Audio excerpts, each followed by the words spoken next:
গায়ে আঘাত করতে দিবেন আপনারা? জোরে বলেন। আজকে যারা ইন্ডিয়ার মাটিতে আমার নবীকে নিয়ে কুলঙ্গররা এরকম কটূক্তি করে, মুসলমান ইমানের আওয়াজ দিয়ে বলো, যদি আমরা তাকে পাই তার রক্ত দিয়ে আমরা গোসল করতে চাই। এর দুনিয়ার মুসলমান সাহাবী যখন সামনে আগায়, এবার ডাক দেয়া কয়, নবী আমার, আমি তো আপনার প্রতিশোধ নিতে চাই, তবে আমার গায়ে যখন বাড়িটা লাগছিল, ও নবী আপনার গায়ে জামা ছিল না, জামাটাও কি করতে হবে? সবাই আশ্চর্য হয়ে গেছে, রে পাশান, জামার উপর দিয়ে একটা বাড়ি মাইরা দিলেই তো হয়ে যায়, শেষ হয়ে যায় মামলা। কয় না, না, হবে না, হবে না, হবে না। সমস্ত সাহাবীদেরকে নবী থামাইতেছে, সাহাবীরা কোনো আওয়াজ কইরো না, তাকে প্রতিশোধ নিতে দাও।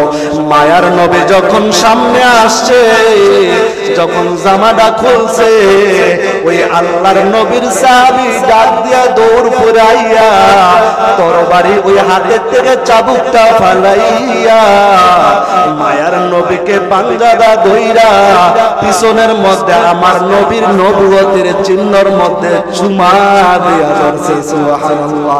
সাহাবায়ে কেরাম আশ্চর্য হয়ে গেছে, সবাই আশ্চর্য, কি হয়ে গেল? সাহাবী ডাক দিয়ে বলে, তোমরা কি ভাবছো আমি আমার নবীর গায়ে হাত দিব? কয় না, না, না, আমি এতদিন আশায় ছিলাম আমার নবীর সাথে আমার শরীরটা কি দেব, লাগাইয়া দেব। আমার নবী আমার ডাক দিয়া বলে, ওরে সাহাবী তুই কি কাজ করলি? কয় নবী অনেকদিন আশা ছিল আপনার শরীরের সাথে আমার শরীরটা লাগাইব, সুযোগ পাই না, এই জন্য সুযোগ একটা পাইছি।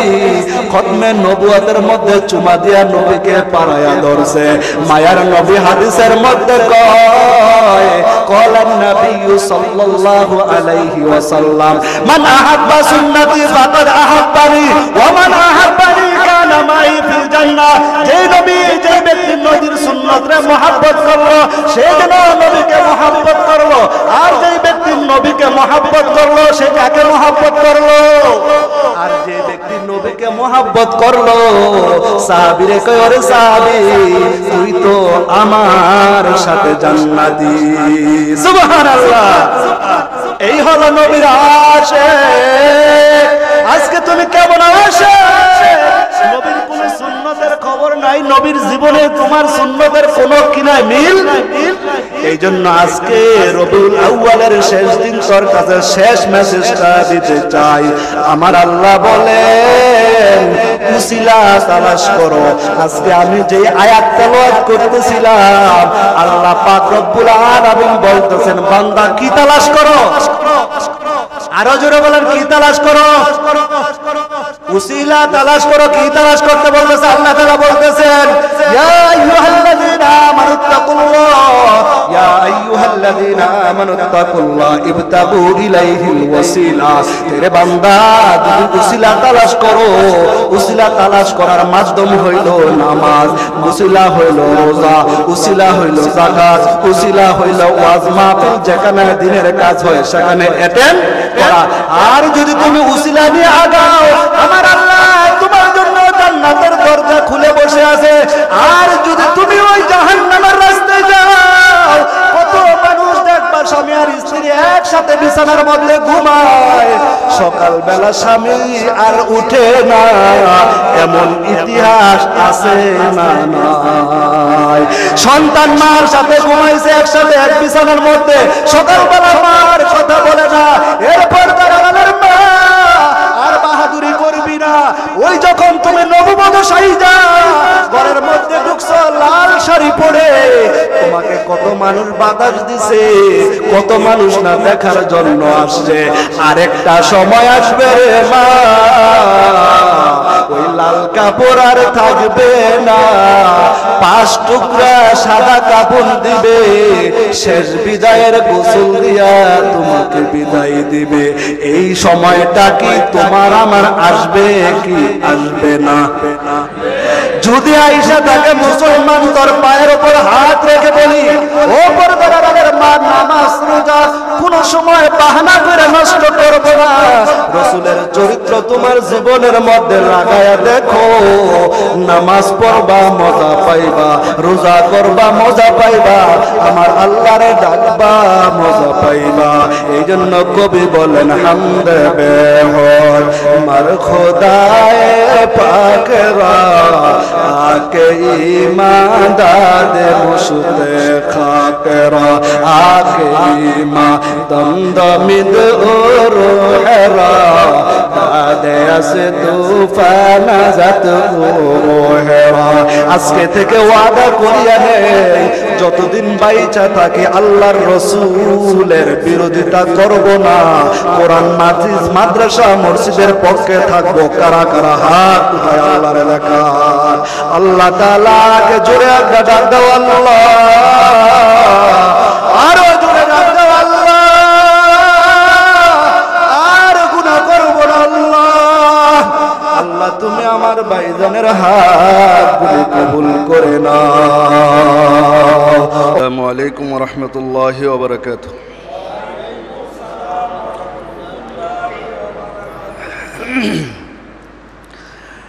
الحمد لله الذي جعل الشمس والقمر بحسبان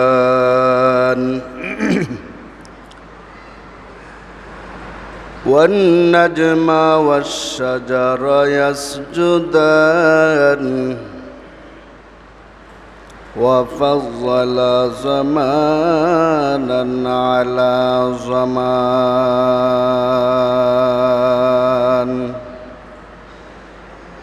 كما فضل مكانا على مكان وإنسانا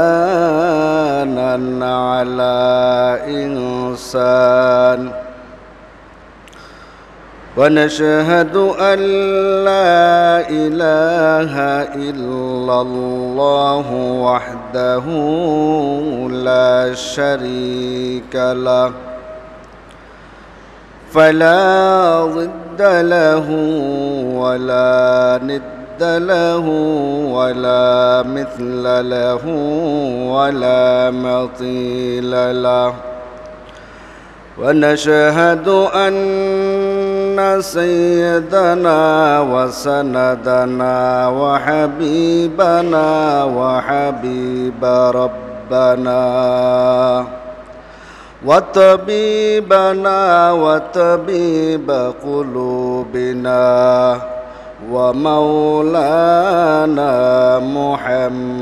محمدا عبد الله ورسوله الذي أرسله الله تعالى بالحق بشيرا ونذيرا وداعيا إلى الله بإذنه وسراجا منيرا فقد قال الله سبحانه وتعالى في كلامه المجيد وفرقانه الحميد يا أيها الذين آمنوا اتقوا الله وابتغوا إليه الوسيلة وقال تعالى في شان حبيبه ومحبوبه إن الله وملائكته يصلون على النبي يا أيها الذين آمنوا صلوا عليه وسلموا تسليما بلغ العلا بكماله كشف الدجى بجماله حسنت جميع خصاله صلوا عليه وعاله بلغ العلا بكماله كشف الدجى بجماله حسنت جميع خصاله صلوا عليه وآله محمد نے आकर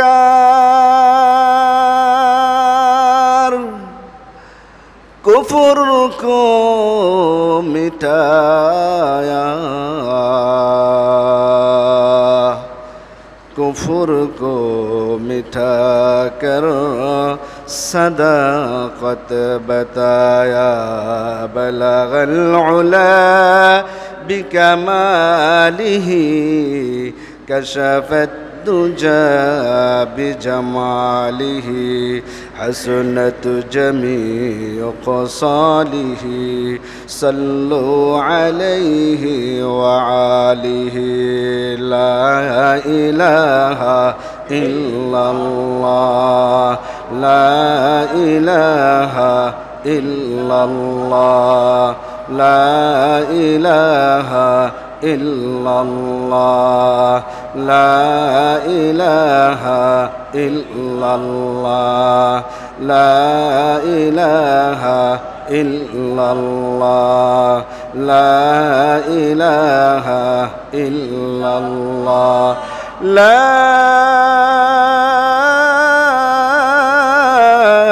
इलाहा इल्लल्लाहु मुहम्मदुर रसूलुल्लाह सूरज ने दिया अपने शुआ उनका पैगाम सूरज ने दिया अपने शुआ उनका पैगाम दुनिया है अजब चीज़ है कभी सुबह है कभी शाम दुनिया है अजब चीज़ है कभी सुबह है कभी शाम दुनिया में हो दुनिया का तलब गार नहीं हो बाजार से गुजर हो खरीदार नहीं हो मकबूल तो है शाज़ है काबिल तो बहुत है ऐना के मनंद तो नहीं दिल तो बहुत है ऐना के मनंद तो नहीं दिल तो बहुत है उल्फत में बराबर के वफा हो के जफा हो उल्फत में बराबर के वफा जाके वफा हो हर चीज़ में लज्जत है अगर दिल में मज़ा हो हर चीज़ में लज्जत है अगर दिल में मज़ा हो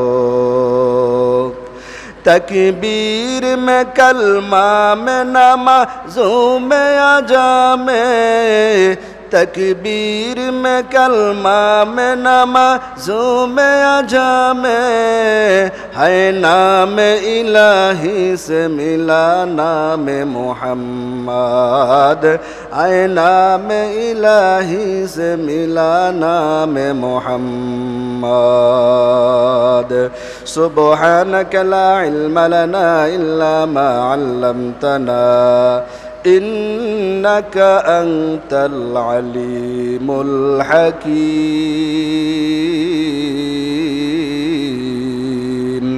क़ाल रब्बि इश्रह ली सदरी वयस्सिर ली अमरी अल्हम्दुलिल्लाह আল্লাহ পাকের কাছে অসংখ্য গণিত অফুরন্ত শুকর যে রব্বে করিম আজকে আমাদেরকে রবিউল আউয়াল মাসের শেষ জুমা এবং আজকে রবিউল আউয়ালের শেষ দিন জুমাও শেষ মাসও আজকে শেষ 30 তারিখ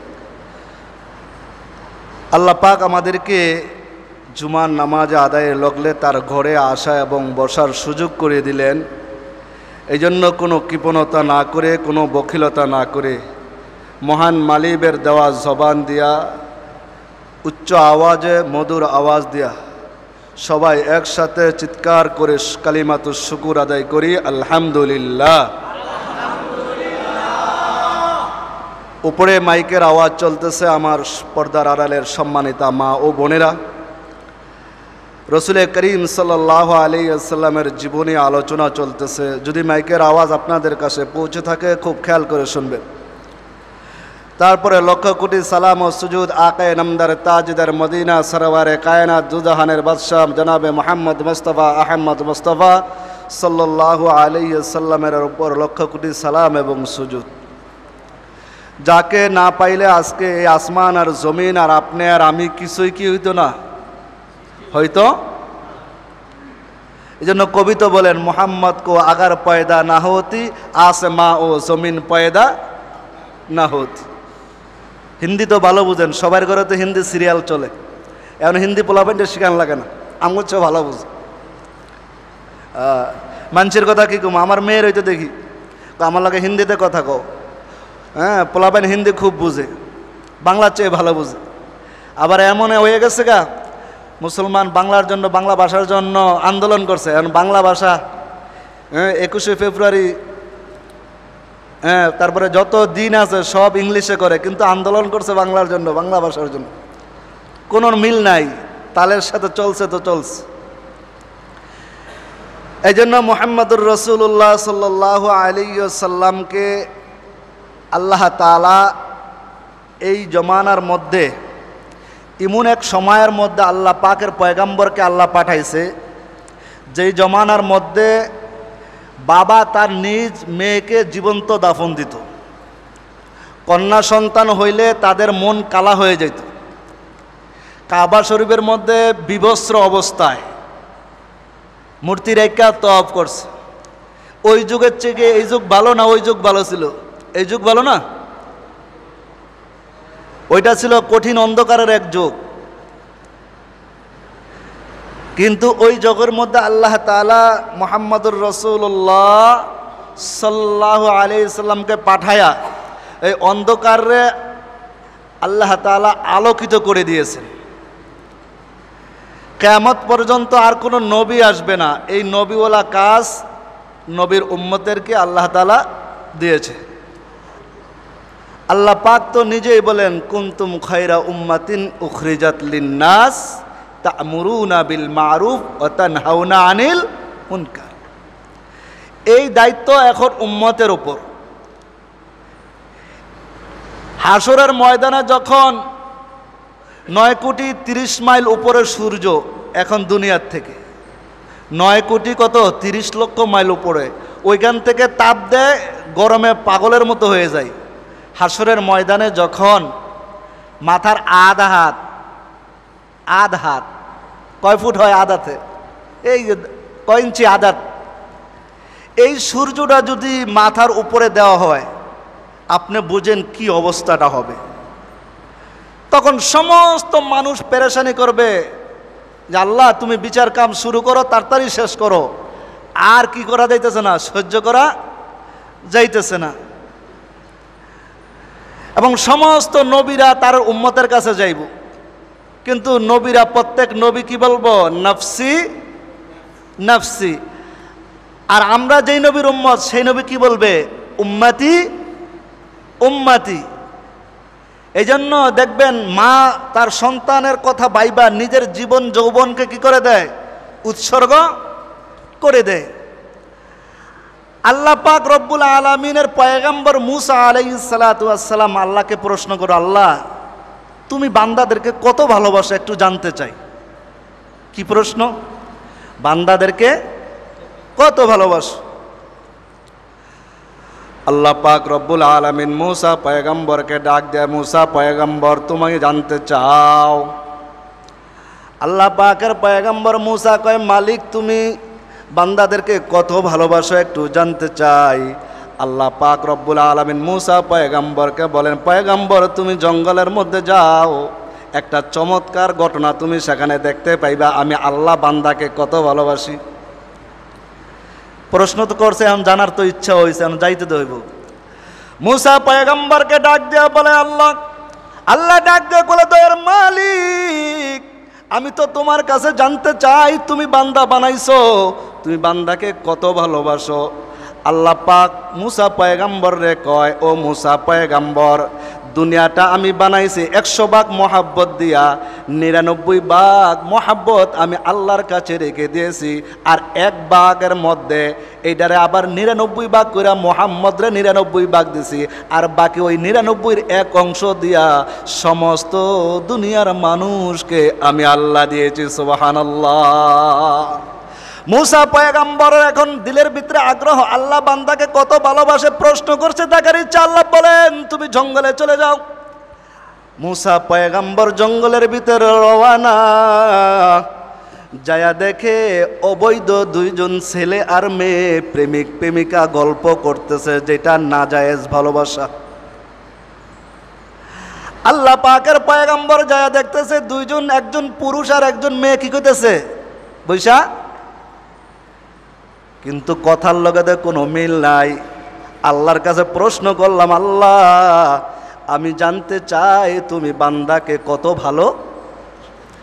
মুসা পয়গম্বরকে আল্লাহ বলেন, মুসা ধৈর্য ধরো, তুমি দেখো কি ঘটে, একটু বৈশা বৈশা অবলোকন করো, দেখো আমি আল্লাহ বান্দাকে কত ভালোবাসি। আবার 2 জনের মধ্যে কথা বলতেছে, তুমি আমাকে কত ভালোবাসো। প্রেমিক প্রেমিকারা কইতেছে, কয় আমি তোমাকে আমার জানের চেয়ে বেশি ভালোবাসি। মেয়ে মানুষ তো কয় চালাক, কয় এমনি কইলে হইব না, তুমি আমারে খালি ভালোবাসো, যদি ভালোবাসো তাহলে তোমার 1 বিঘা জমিন লেখা দাও। তখন বেটা কি বলতে, তো বহুত চালাক, এমন আছে না বউ, তুমি আমাকে কত ভালোবাসো তার প্রমাণ আমাকে দেখাও। আবার মেয়ে ডাক দিয়ে বললে, তুমি কি প্রমাণ চাও, আমি তোমাকে যে ভালোবাসি প্রমাণ চাও, কি প্রমাণ চাও। আবার মেয়ে তার স্বামীকে প্রেমিকাকে ডাক দিয়া বলে, তোমার সবচাইতে আদরের বস্তু হইল তোমার মা এবং বাবা। এই দুনিয়ার মধ্যে সন্তানের জন্য সবচাইতে আপন কেটায় মা আর, জোরে বলেন কে, আরো জোরে বলেন। এই দুনিয়ার মধ্যে সবচাইতে আপন হয়েছে মা বাবা। আবার প্রেমিক ডাক দিয়া বলে, তোমার মাকে তুমি সবচাইতে বেশি ভালোবাসো, আমিও তো আমার মাকে দুনিয়ার মধ্যে সবচাইতে বেশি ভালোবাসি, আর মাও তার জীবন যৌবন উৎসর্গ করে দিতে নিজে মরতে রাজি আছি। সন্তান বেঁচে থাকুক এরকম প্রত্যেকটা মা বাবাই চায়। আর যদি নাই হইতো, একবার যখন সন্তান পেটের মধ্যে ধারণ করে তারপরে কয় আর সন্তানের কষ্ট আর সন্তান নেব না, কিন্তু সন্তান ভূমিষ্ঠ হওয়ার পরের যুবক মা তার সন্তানকে দেখার পরে ওই যত কষ্ট, সব কষ্ট আল্লাহ দিল থেকে মুছে দেয়। সুবহানাল্লাহ। মুসা পয়গম্বর দেখতেছে কি ঘটনা চলতেছে। আল্লাহ বলতেছেন, মুসা ধৈর্য ধরো, একটু পরেই দেখতে পাবা কেমন আমি আল্লাহ তোকে মহাব্বত করি, মানুষকে আমি কত মহাব্বত করি তার প্রমাণ তুমি নিয়ে যাও। প্রশ্ন যখন করেই ফেলাইছো, উত্তর নিয়ে যাও। মুসা পয়গম্বর দেখতেছে, এবার মেয়েটা তার প্রেমিকাকে বলতেছে, আমি চাই তুমি যদি আমাকে সত্যিকার ভালোবাসো তার প্রমাণ দেখাও। কি প্রমাণ চাও? প্রেমিক বলে, কয় তোমার মার কলিজাটা আইনা আমার সামনে হাজির করো। নাউজুবিল্লাহ বলেন। আমাদের সমাজের মধ্যে এরকম অনেক পুত্রবধূ আছে, শ্বশুর শাশুড়িকে দেখতে পারে না। অনেক মেয়ে আছে তার মা বাবাকে দেখতে পারে না। এমন মেয়ে আছে, এমন সন্তান আছে, প্রেমিকার সাথে বিবাহ না দিলে মা বাবার গলার ওপর ছুরি ধরতে রাজি। এমন সন্তান আপনাদের এলাকায় নাই, অন্য অন্য জায়গায় আছে না? আপনাদের এখানেও আছে? বলেন চিল্লা। কয় মা তুমি এখানে বিয়া দিবা, নাইলে আত্মহত্যা, আর যদি না দাও আমি এখান থেকে চলে গেলাম, তোমার কাছে আর থাকবো না, মেয়েকে নিয়ে চলে গেলাম। এরকম হয় কি হয় না? প্রেমিকা কি বলল, কেমন প্রশ্ন করলো? এটা কোনো প্রশ্ন? বলতেছে তোমার মার কলিজাই না আমার সামনে হাজির করো। মুসা নবী দেখতেছে ঘটনা কি ঘটে। মুসা আলাইহিস সালাতু ওয়াসসালাম ঘুমায়, ঘুমায়, সারা রাত কি ডিউটি করে আল্লাহ জানে। মুসা পয়গম্বর দেখতেছেন এবার বলতেছে তুমি যদি আমাকে ভালোবাসো তোমার মার কি নিয়ে এনে দাও আমারে। আহা, এবং তো প্রেমিক বড় প্রশ্নের পরীক্ষার সম্মুখীন হয়ে গেছে। প্রেমিক তো তার প্রেমিকাকে চায়, দুনিয়ার কারো দিকে তাকায় না। মানুষ যখন কোনো জিনিসের উপর আসক্ত হয়ে যায় তার হিতাহিত জ্ঞান কি করে যায়, ভুইলা যায়। এই জন্য দেখবেন যখন মানুষ মার্ডার করার পরে তখন তার জ্ঞান আসে আমি ভুল করে ফেলাইছি। যখন মানুষ মার্ডার করে তখন তার সেন্স কি থাকে না, ঠিক থাকে না। এবার বলতেছে আমি তোমার মায়ের কি চাই, কলিজা। তুমি যদি আমাকে সত্যিকার ভালোবাসো তার প্রমাণ আমাকে দেখাও, তোমার মার কলিজাই না হাজির করে দাও, আমাকে দেখাও। সন্তানটা আবার তার ঘরের ভিতরে মাজার মধ্যে ছুরি নিয়ে দৌড় মার ঘরের ভিতরে যাইতেছে। মা দক্ষিণী দরজা খুইলা দেখতেছে নিজের সন্তান দৌড় ফিরা হাঁপায় আইতেছে। মা আগায় আগায় যায় বলে ওরে সন্তান আয় আয় আমার বুকে আয়। সন্তান কি মার বুকে আইতেছে না মাকে জবাই করার জন্য আইতেছে? মা তো ধারণা করছে সন্তান বুঝি আজকে যেইভাবে আসতেছে আমাকে আজকে বুকে জড়াইয়া নিবে। কতদিন সন্তান তোকে দেখি না, আমার মাকে মা বলে ডাকো না। সন্তানের জন্য মা দরজা খুলে তাকায়। ওই সন্তান হইয়া তুমি কেমনে মারে কষ্ট দেও রে যুবক, ওই কথা বললে চোখের পানি রাখার মতো কষ্ট নাই। আমিও তো দেখেছি আমার মা যখন আইসিইউর মধ্যে ডাক্তার বলছে যে হুজুর আর 10 মিনিট আছে আপনার মা আর থাকবে না। কয় মা চোখের দিকে তাকায়। ওই মা যখন গর্ভধারণ করে, যখন পেটের ব্যথা উঠে, যখন বাচ্চা ডেলিভারি হয়, কত রক্ত যদি বলের মধ্যে করা হইতো রে যুবক, একটা বল রক্ত হয়ে যাইত। এত রক্ত জোরানোর পরও মা কয় আমার সন্তানটা বেঁচে থাক। দয়ার মালিক আমি দুনিয়া দেখছি, দুনিয়া আর আমার দেখার দরকার নাই, আমার সন্তানটারে তুমি বাঁচাইয়া দাও, আমি আর দুনিয়ার স্বাদ দেখতে চাই না। এরে যুবক, এরে বৃদ্ধ বাবা, ও পর্দার আড়ালের মা গো, তোর কাছে জুমার মেসেজ দিতে চাই। যদি আল্লাহর রসুলের আদর্শ মাকে খুশি যত হুমা জান্নাতুকা নারুন হুমা জান্নাতুকা, মা বাবাই হয় তোমার জান্নাতের কারণ, মা বাবাই হবে তোমার জাহান্নামের কারণ। আল্লাহর রসুল কয় মায়ের পায়ের তলে সন্তানের জন্য জান্নাত রইছে। এরে দুনিয়ার মুসলমান আল্লাহর গোলাম পয়গম্বর মুসা তাকায় তাকায় দেখতেছে আল্লাহকে কি প্রশ্ন করছে, মনে আছে তো? আল্লাহ তুমি বান্দারে কত ভালোবাসো একটু দেখতে চাই। আল্লাহ কয় মুসা জঙ্গলে যা, দেখ আমি আল্লাহ কেমন গটাই, কেমন মোহাব্বত করি তার পরিচয় নে। এবার ওই যুবকটা মার কোলের মধ্যে যায়। মা মনে করতেছে সন্তানটা আমাকে আজকে বুকে জড়াইয়া নিবে। সন্তানটা মাকে বুকে জড়ায় না, মার সামনে যায় মার বুকের মধ্যে লাথি দিয়া মাকে জমিনের মধ্যে ফালায় দেয়। মা যখন চিত হইয়া পড়ে যায়, ছুরিটা বের করে দিয়া মার কলিজা হাতের মধ্যে নিয়া এবার যুবক রওনা ওই প্রেমিকাকে খুশি করার জন্য, প্রেমিককে খুশি করার জন্য। এরে দুনিয়ার মুসলমান, আল্লাহকে খুশি করার জন্য না জায়েজ কাজ করলে কি আল্লাহ আমার খুশি হবে? কিন্তু যুবক তো মাকে মাইরা মার কলিজা বাইর কইরা হাতে নিয়া রওয়ানা। যাওয়ার যখন রাস্তা দিয়া দৌড়, রাস্তার মধ্যে হচট খাইয়া যুবক পড়ে গেছে, কলিজাটাও হাতের থেকে সিটটা চলে গেছে।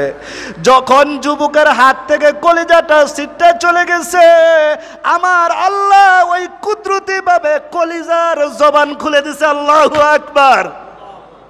কাদেরে কুতুত দারি বরকামাল আংতা রব্বি আংতা হাসবি জুল জালাল ইয়া এলাহি তু মেরা মাবুদ হায় ইয়া এলাহি তু মেরা মাশুক হায়।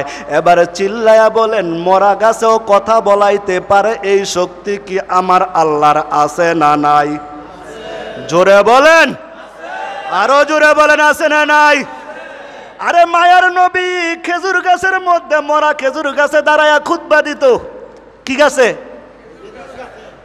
মায়ার নবীর যখন মসজিদে নববী তৈরি হইল, মিম্বার হয়ে গেল, খেজুর গাছ থুইয়া এখন মিম্বারে পাশের থেকে কান্নার আওয়াজ, কে কান্না করে খুঁজে পায় না।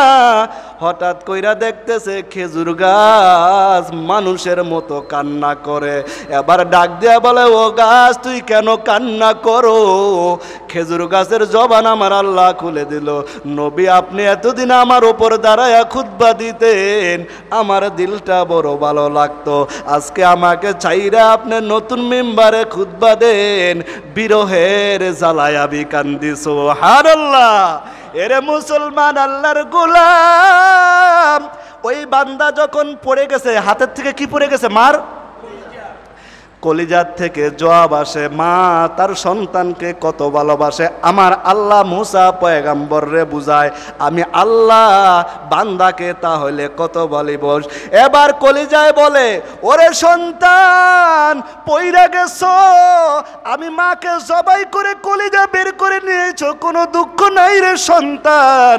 তুই কি হচটকায়া পইরা ব্যথা পাইছো?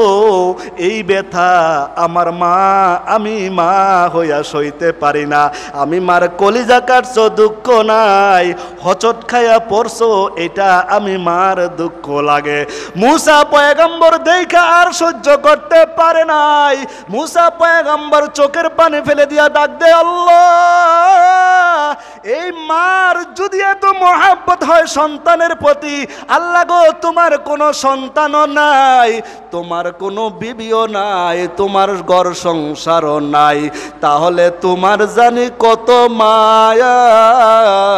বান্দার প্রতি আমার আল্লাহর মায়া আছে না নাই? আরো জোরে বলেন, ওই আল্লাহকে জোরে একটা ডাক দেন। যে আল্লাহর মায়া আছে ওই আল্লাহকে একবার চিৎকার করে সবাই ডাক দেন, আল্লাহ। ওই আল্লাহ কি এখন আছে না ঘুমায় গেছে? এরে বান্দা, এরে পর্দার আড়ালের মা, এখনো যদি তুমি ডাক দেও, আমার আল্লাহ বলেন ওয়াসারিউ ইলা মাগফিরা। আল্লাহ বলেন কোরআনের আয়াত, ও বান্দা দুনিয়ার মুসলমান, আল্লাহ একটা মেসেজ দেয়, তোমরা একটা দিকে দৌড় দাও। আল্লাহ কি কইতেছে? দৌড় দাও। ওয়াসারিউ ইলা মাগফিরাতিম মির রাব্বিক। ওরে আল্লাহর বান্দা, আল্লাহ মেসেজ দিতেছে, ও মুসলমান বান্দা বান্দি, আমি আল্লাহর রহমতের দিকে কি দাও না, গানের মজমায় দৌড় দিবেন।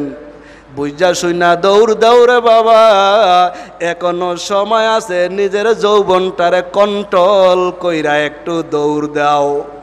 কত যুবক হেডফোন লাগায়া মরে, কত যুবক পতাকা লাগাইতে গিয়া বিল্ডিং এর ছাদের থেকে পড়ে। এমন মৌত যদি তোমার হয়, হেডফোন লাগায়া ঘুমের মধ্যে মৃত্যু। পয়গম্বর সাল্লাল্লাহু আলাইহি সাল্লাম বলেন, যার যেই অবস্থায় মৃত্যু, মরার পরে এই অবস্থায় তুমি উঠবা। এখন তোমার মৃত্যুরা যদি সেজদা অবস্থায় হয়, কত ভালো তোমার মৃত্যু। তোমার মৃত্যুরা যদি নামাজ অবস্থায় হয়, তোমার মৃত্যুরা যদি জুমার বয়ানে মসজিদে আসার পরে হয়, তোমার বয়ানটা, তোমার মৃত্যুটা যদি ওয়াজের মাহফিলে যাওয়ার পথে হয়, তোমার মৃত্যুটা যদি মাহফিল থেকে আসার পথে হয়, এই মৃত্যু ভালো না খারাপ? আরো জোরে বলেন, কারো আরো জোরে বলেন, ভালো না খারাপ? এমন মৃত্যু আমরা কামনা করি না। আল্লাহ যেই মৃত্যুর মধ্যে আমি আল্লাহর নাফরমানি অবস্থায় দুনিয়ার থেকে যদি যাই, ওরে আল্লাহর বান্দা পয়গম্বর আদর্শ, রসুলের আদর্শ এক মাস ধইরা আলোচনা কইরা শেষ করা সম্ভব না। আমার নবীর আলোচনা যদি 365 দিনে হয়, নবীর আদর্শ শুনলে চোখের পানি রাখা যায় না। নবীর আদর্শ কেমন ছিল? নবী আমার যখন অসুস্থ হয়ে যায়, একটু অসুস্থ, নবী মসজিদের নববীর মেম্বারে দাঁড়ায়া কয়, ও আমার সাহাবীরা তোমরা উপস্থিত হও। নবী আমার ডাক দিয়া সাহাবায়ে কেরামদেরকে বলে, আমি তো মদিনার মধ্যে অনেক দিন বসবাস করলাম, তোমাদের সাথে লেনদেন হয়েছে, আদান প্রদান হয়েছে, বসবাস করছি, উঠা বসা করছি, ভুল ভ্রান্তি হইতেই পারে না? আপনারা ফেরেশতা, আপনাকে ভুলে না, ভুল হয় আপনাকে? জোরে কোন ভুল হইতে পারে? এবার নবী আমার ডাক দিয়া কয়, ও আমার সাহাবীরা শোন, আমি তো যেই অসুস্থ হয়েছি মনে হয় বাঁচার আমার সম্ভাবনা। নবীরা আগের থেকেই টের পায় কি পায় না? আমার আল্লাহ আগের থেকেই নবীদেরকে এলহামের মাধ্যমে জানায়া দেয়। এবার নবী জুমার খুতবার মতো এরকম মেম্বারে বসে সাহাবায়ে কেরামদেরকে ডাকছে মদিনার মধ্যে, জনগণ তোমরা শোনো। এলাকার সমস্ত জনগণকে ডাইকা বলতেছে, ও আমার সাহাবীরা, আমার যেই অসুস্থ মনে হয় ভালো হওয়ার সম্ভাবনা একটু কম, তবে আমার মৃত্যু হবে এটা কি অনিবার্য, হইতেই পারে, আজকে না হয় কালকে। তবে তোমাদের সাথে উঠা বসার কারণে আমার সাথে মুআমালা হয়েছে, ভুল ভ্রান্তি হয়ে যাইতে। মায়ার নবী ডাক দিয়া কয়, নবীর আদর্শ কেমন ছিল রে যুবক, পর্দার আড়ালের মা আমার বাইরা শুনিয়া নাও। নবী বলতেছেন, কেউ যদি আমার কাছে কোনো পাওনা থাকো, টাকা পয়সা আমার কাছে বলো, আমি কি করে দিতে চাই, পরিশোধ করে। কেমন বড় কথা! নবীর কাছে কোনো সাহাবী পাওনা আছে এরকম থাকলো তো কেউ দাঁড়াইব? কিন্তু অনেকে আছে মৃত্যুর সময় পাইব 1 টাকা, মরার পরে কয় 5 টাকা পাবো, এমন মানুষ আছে না নাই? এই জোরে কোন আছে না নাই? যে না পাইবে হ্যাঁ কয় পাবো, আছে না নাই? এরে আল্লাহর বান্দা, মায়ার নবী সাহাবীদেরকে ডাক দেয়া বলে, ওরে আমার সাহাবীরা, কেউ আমার কাছে কিছু পাইলে বল। একজন সাহাবী দাঁড়ায় গেছে, নবী আমার, আপনার কাছে আমি 3 দিরহাম পাবো। কয় দিরহাম? আবার পয়গম্বর ডাক দেয়া বলে, ও সাহাবী, তুমি কারণ বাতলাও, 3 দিরহাম আমি তোমার কাছ থেকে কেমনে নিয়েছি। এবার নবী আমার ডাক দিয়া বলে, নবী আপনার কাছে একটা ভিক্ষুক আসছিল। কি আসছিল? কয় আপনার পকেটে তখন হাতে কোনো টাকা পয়সা ছিল না, আমি সাহাবীর থেকে নিয়ে আপনি 3টা দিরহাম দিয়েছিলেন, আমি আপনার কাছে এই 3 দিরহাম পাইব। আর আজকে আমাদের পকেটে থাকা সত্ত্বেও ফকির আইলে কই কাম কইরা খাইতারো না, দূরে যাও মিয়া, সময় নাই। আর মায়ার নবী কি করছে, দাঁড় কইরা। এইলো নবীর আদর্শ, শিখেন। আর আপনি বল মিয়া কাজ করে খাইতে পারো না, যাও পরে আইসো, বিরক্ত করো, সময় নাই, কমায় নাই। ও আম্মাসা ইলা ফালা তানহার, সায়েলকে তুমি কোনোদিনও ধমক দিও না। কথা ডাকার, জোরে কনকার। আল্লাহর নাম লইলে গুণ হইব নি, জোরে কনকার। আরে মুখটা একটু লারান, জোরে কনকার। আল্লাহর কথা যদি হয়ে থাকে, আজকের পর থেকে ভিক্ষুককে না দিতে পারলে ভালো কথা বলবো, থাকলে দিব, নাকি কইবেন নাই পকেটে আছে 500 টাকা নোট, দেখায় 500 টাকা, গুড়াটা বাইর করে না, এই পকেটে গুড়াটা আছে ওটা দেয় না, দেখবে না 500 টাকা নোট। মায়ার নবীর সাহাবী কয়, কয় দিরহাম পাইব?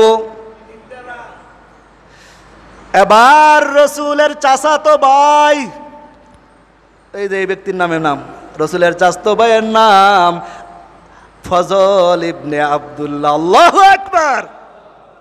আবার মায়ার নবী ডাক দেয়া কয়, ফজল যাও যাও, ঘরের মধ্যে থেকে 3টা দিনার আইনা দিয়ে দাও, মরার পরে আমি আল্লাহর দরবারে দেনা নিয়ে উঠতে চাই না, দুনিয়া থেকে পাওনা দাও না পরিশোধ করে যাইতে চাই। চিল্লায় বলেন ঠিক কিনা? এই জন্য পাওনাদারের পাওনা দিমু না না করে দিমু? পাওনাদার যখন ঘরের মধ্যে আসে, কয় তোর মতো খাটাস দেই নাই, 100 টাকা পাবি, 5 দিন খোঁজস, তোর মতো খাটাস কেউ নাই, তুই যে দিতে পারস না এটা দোষ নাই। হে বেটা আয়ে কয় তোর মতো খাটাস। এক লোক আখ খাইছে, কি খাইছে? গান্ডারি চিনেন না? গান্ডারি খাইয়া ফালায় থুয়া গেছে, আরেকজন আইডারে লইছে, লইয়া একটু মোহ দিছে। হ্যাঁ কয় কিমন খাউন্নার সোসায় খাইছে রে, একটু রস রায় নাই। হেই বেটা টেহাদা কিনা গেছে, হেই বেটা সোসা, আর তুমি যে টোয়াই গেছো তুমি ভালা? হ্যাঁ, এরে দুনিয়ার মুসলমান পয়গম্বর কয় দিরহাম দিয়ে দিল। এবার মায়ার নবী দেনা পাওনা শেষ হওয়ার পরে রসুল আমার ডাক দেয়া বলে, ও আমার সাহাবীরা, চলার পথে তোমাদের সাথে আমার সাথে কোনো বেয়াদবি হয়ে থাকে, আমার আচরণের দ্বারা যদি কষ্ট হয়, যদি কোনো সাহাবী এরকম থাকো আমি তোমাদের কাছে পাওনা পরিশোধ করতে চাই, এমন কে আছো? হঠাৎ করে এক সাহাবী দাঁড়ায় গেছে, দাঁড়ায় কই, নবী আমার, আপনি যখন যুদ্ধের ময়দানে যাইতেছিলেন আপনার চাবুকের একটা বাড়ি আমার পিঠে লাগছে গো নবী, আপনাকে আমি একটা বেতের আঘাত করতে চাই, আপনার চাবুকের বাড়ি আমার পিঠে লাগছে, আমি এইটা কি করতে চাই? লাগছে না একটা গঞ্জাম। পুরা মজমার মধ্যে আবু বকর, ওসমান, সমস্ত সাহাবীরা বসা, একটা বাড়ি লাগছে নবীর গায়ে। এমন নবীর ভাই, যত রকমের এক সপ্তাহের খিদাও যদি থাকে, হাদিসের মধ্যে পাওয়া যায় নবীর চেহারার দিকে তাকাইলে এক সপ্তাহের খিদা চলে যায়। সুবহানাল্লাহ। হাসান হুসাইনের ঘরে, মা ফাতেমার ঘরে যদি কোনো রান্না বান্না না হইতো, হাসান হুসাইনকে নিয়ে নানার কাছে যাইতো, কয় তোর তো নানার কাছে যা। নানার চেহারার মধ্যে তাকাইলে হাসান হুসাইন কয় খিদা কি জিনিস বুঝতাম না। সুবহানাল্লাহ। এরে আল্লাহর বান্দা, সাহাবী দাঁড়ায় কয় আমি একটা কি পামু, একটা বেত আমার গায়ে লাগছে, এটার কি আমি প্রতিশোধ? আহা, ওই যে আবুল ফজল রসুলের সাথে থাকে, রসুলের চাচাতো ভাই। এবার আবুল ফজলকে ডাক দেয়া বলে, পয়গম্বর ডাক দেয়া কয়, ও ফজল যা যা, ফাতেমার ঘরে এখনো সেই চাবুকটা যা যা নিয়ে আসো। আবুল ফজল যখন ফাতেমার ঘরে যায়, ফাতেমাকে বলে, আবুল ফজল ওই চাবুকটা দিবা নাকি? কয় কেন, চাবুকদা কি করবা? কয় চাবুকদা আমার নবী তোমার বাবা একজনকে আঘাত করছে, তার প্রতিশোধ নেব। মা ফাতেমা কান্না করে কয় আমার বাবার শরীরটা বেশি ভালো না, আমার বাবা মৃত্যু সজ্জায় গেছে। এরে এমন কোন সাহাবী যেই নবীর গায়ে মাছি বসা হারাম, যেই নবীর কোনো ছায়া নাই, যেই নবীকে মেঘমালা ছায়া দেয়, এমন কোন পাষাণ সাহাবী যেই নবীর প্রতিশোধ নিতে চায়? এমন আমাদের সমাজের মধ্যে পোলা বাপের প্রতিশোধ নিতে চায়, আছে না নাই? মাফ করতে জানো না, আমার নবীর আদর্শ কি করে দেওয়া, মাফ করে দেওয়া। এবার মা ফাতেমা ডাক দিয়া পরে, ওরে হাসান, ওরে হুসাইন, তাড়াতাড়ি যা, এই নে দেখ আবুল ফজল চাবুক নিয়ে যায়, আজকে মনে হয় তোর নানাকে কে জানে আঘাত করবে। আমার বাবা অসুস্থ মানুষ, তোর নানা অসুস্থ মানুষ, আমার বাবার গায়ে কে আঘাত করবে? যা যা, যদি কোনো সাহাবী আঘাত করে রে হাসান আর হুসাইন, তোদের দুই ভাইকে পাঠায়া দিলাম, তোরা দুই ভাই জামা খুইলা নানার প্রতিশোধরা তোদের গায়ে লবি, তবু আমার বাবার গায়ে লাগতে দিবি। এবার সাহাবী ডাক দিয়া কয়, নবী আমার, আমি তো প্রতিশোধ নিতে চাই, চাবুকটা আমার হাতে, তবু আমি দুনিয়া থেকে ঋণ পরিশোধ হইয়া আল্লাহর দরবারে যাইতে চাই, ঋণ নিয়া আমি মরতে। আরে নবীর বেলায় যদি এমন হয়, আপনার আমার কি অবস্থা? এবার আবু বকর ডাক দিয়া কয়, এ আবুল ফজল, কে এমন সাহাবী যে আমার নবীর গায়ে হাত দিবে? আমি আবু বকর থাকতে কোনোদিনও সম্ভব না। এক সাহাবীকে ডাক দিয়া বলে, ও সাহাবী, আমি আবু বকর, নেও জামা খুইলা দিলাম, আমার গায়ে মারো, তবু রহমতুল্লিল আলামিনের গায়ে তোমরা মাইরো না। এই রহমতুল্লিল আলামিনের মা নাই, বাবা নাই, এই নবীর গায়ে কোনোদিন তোমরা আঘাত করো না, নবী আমার অসুস্থ। আবু বকর ডাক দিয়া কয়, এ সাহাবী, নবীর গায়ে আঘাত করো না। এবার ওমরও ডাক দিয়া কয়, ও সাহাবী, আমার পয়গম্বরের গায়ে তুমি হাত দিও না। আমি ওমরের তরবারি যদি একবার দাঁড়ায়, এমন কোনো বেঈমানের বাচ্চা নাই আমার তলোয়ারের সামনে। এবার সাহাবীকে ডাক দিয়ে উমর কয়, উমরের মতো মানুষও কয় আমার পিঠ পাইতা দিলাম আমার গায়ে মার, কিন্তু আমার নবীর গায়ে মারবি না। এমন পাষণ্ড সাহাবী চাবুক নিয়ে আস্তে আস্তে আমার নবীর সামনে আসছে। এরকম বড় মজলিসের মধ্যে যদি মায়ার নবীর গায়ে কেউ আঘাত করে, মুসলমান তার ঈমান থাকতে রক্ত থাকতে নবী